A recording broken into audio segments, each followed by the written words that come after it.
আর কি বলবো, জয় জগন্নাথ।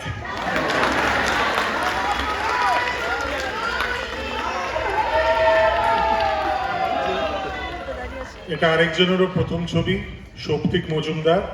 সৌপ্তিক আমাদের শহরের খুব ইয়াং একজন মিউজিশিয়ান, ওকে একটু আশীর্বাদ করবে। Thank you so much. আমি এই ছবিটাতে বসন্তকাল বলে গানটা করেছি এবং আমি প্রথম একটা গান যেটা লিখে এবং কম্পোজ করে সেই গানটা আজকে ছবিতে আছে। তো big round of applause for Srijit da. উনি যদি আমাদের মতো ইয়াংদের পাশে না থাকতেন তাহলে বোধহয় আমাদের গান কখনো ছবি অবধি আসতো না। আর আপনারা হলে এসে ছবিটা দেখছেন, সেটাই আমাদের জন্য একটা সাকসেস, এবং আমাদের জন্য সাকসেস যে আমরা যাদের গান শুনে বড় হয়েছি, যাদের ছবি দেখে বড় হয়েছি, তাদের সাথে আমরা কাজ করার সুযোগ পেয়েছি। আপনারা আপনাদের প্লিজ আপনাদের আত্মীয় স্বজন, আপনাদের বন্ধু বান্ধব সবাইকে জানাবেন ছবিটার কথা। অবশ্যই যারা যারা টিকিট কেটে মাধ্যম মানে কোনো অ্যাপ দিয়ে এসছেন সেখানে রেটিং দেবেন, এবং এটাও বলবেন সবাই যেন এসে ছবিটা হলে এসে দেখে, যত আমরা যেন আরো সবাই মিলে এটা হলে দেখতে পাই। প্লিজ সবাই আমাদের পাশে থাকবেন। সব ছবিরই নায়ক থাকে, নায়িকা থাকে।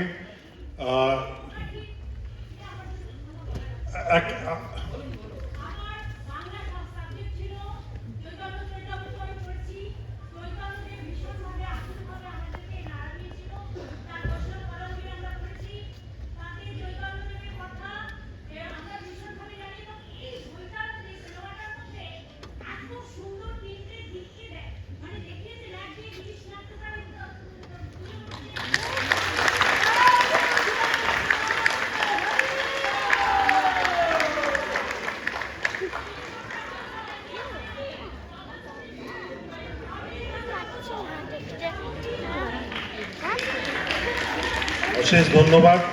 কিন্তু আবার যেটা বললাম, আমরা নিমিত্ত মাত্র, যার করান তিনি করান, তিনিই করাচ্ছেন, তিনিই করিয়েছেন। এবং সব ছবিরই নায়ক নায়িকা হয়, কিন্তু এই ছবির নায়ক নায়িকাদের মধ্যে একটি আমি কথা বলতে চাই।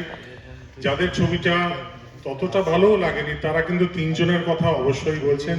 এক অতি অবশ্যই শুভশ্রী গাঙ্গুলি, দুই জয়তী চক্রবর্তী, এবং তিন যে ছবির ডেফিনেটলি আমি নায়কই বলবো, ইন্দ্রদীপ দাশগুপ্ত, যিনি সুর করেছেন।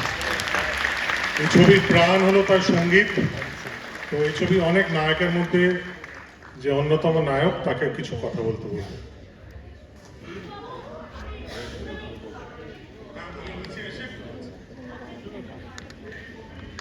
শুভ সন্ধ্যা, আপনারা কেমন আছেন? যেটা আজকের দিনে দাঁড়িয়ে খুব সহজপাচ্য নয়, কিন্তু খুবই প্রাসঙ্গিক। এখানে আমরা সবাই ছোট ছোট সৈন্য হিসেবে কাজ করেছি, এবং যেটা বললাম, এমন একটা সাবজেক্ট যেখানে ঈশ্বর বেছে নিয়েছেন কারা কারা তার সৈন্য হবেন, কারা কারা তার কথা বলতে এই দলে যোগ দেবেন, এবং এই দলে আপনারাও আছেন।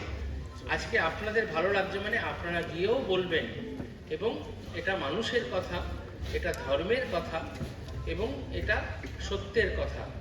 আমি এটুকুনি বলবো, আপনারা আশীর্বাদ করলে সৃজিতের পরবর্তী জেনারেশন, আমাদের পরবর্তী জেনারেশন, যেরকম সৌপ্তিক এসছে, আমাদের নায়ক এসছেন, দিব্যজ্যোতি, এরা আরও এগিয়ে যেতে পারবে ধর্ম অধর্ম সব কিছু নিয়ে। আপনারা আশীর্বাদ করবেন এবং মানুষজনকে বলবেন যেন সিনেমাটি দেখে, সিনেমাটা দেখলে যিনি প্রযোজক সে তার লগ্নি ফেরত পায়, এবং আরও কিছু সিনেমা প্রডিউস করতে সে আগ্রহী হয়, এবং পুরোটি একটা চেইন রিয়াকশন। অনেক কথা বলে ফেললাম। আপনাদের সকলকে আমার আন্তরিক প্রণাম, শুভেচ্ছা। আপনারা ভালো থাকবেন, সামনে নতুন বছর, আপনাদের সবার জীবন ভালো কাটুক। আপনারা ভালো থাকলে আমরাও ভালো থাকবো। আজকে অনেকেরই আসার কথা ছিল, অনেকে আসতে পারেননি। কিন্তু যেটা বলছিলাম যে আমার কাজ যদি পছন্দ নাও হয়ে থাকে, যাদের নাম বারবার উঠে আসছে নানান রিভিউজে, নানান লেখায়, আমি সারাদিন শেয়ার করছি এবং প্রচণ্ড গর্বিত ফিল করছি। সেই লিস্টে আছে ব্রাত্য বসুর কথা, ব্রাত্য বসুর নাম, আয়াস গিরিশ চন্দ্র ঘোষ, সেই লিস্টে আছে অতি অবশ্যই আমাদের সবার সুমনদা, কবির সুমনের শেষ গান, তার অভিঘাত, সেই তার কথা উঠে আসছে, ঈশার কথা উঠে আসছে। সিনেমাটোগ্রাফির কথা উঠছে, সঙ্গীতের কথা তো আমি বললামই। একটা কথাই বলবো, যাই হোক, ভালো খারাপ মিশ্র, লিখবেন, গিয়ে বলবেন, আলোচনা করবেন, সবাইকে বলবেন। মানে আমাদের ওয়ার্ড অফ মাউথ ছাড়া কোনো অস্ত্র থাকে না, আমাদের বিশাল বাজেট থাকে না মার্কেটিং পিআরের। তো প্লিজ এটা বলবেন, সবাইকে বলবেন। যদি একটু অংশও ভালো লেগে থাকে সেইটুকু অংশের কথাও বলবেন। So thank you. আর এখন উৎসবের মরশুম, শুধু লহগৌরাঙ্গের নামরে দেখতে হবে না, আপনাদেরকে কিন্তু প্রজাপতি 2ও দেখতে হবে, আপনাদেরকে কিন্তু নিতিন মাসিও দেখতে হবে। এবং প্লিজ আপনারা 3টে বাংলা ছবি দেখবেন, এবং প্লিজ এই উৎসবের মরশুম যেন বাংলা ছবির জন্য খুব স্পেশাল হয়ে ওঠে। So thank you so much.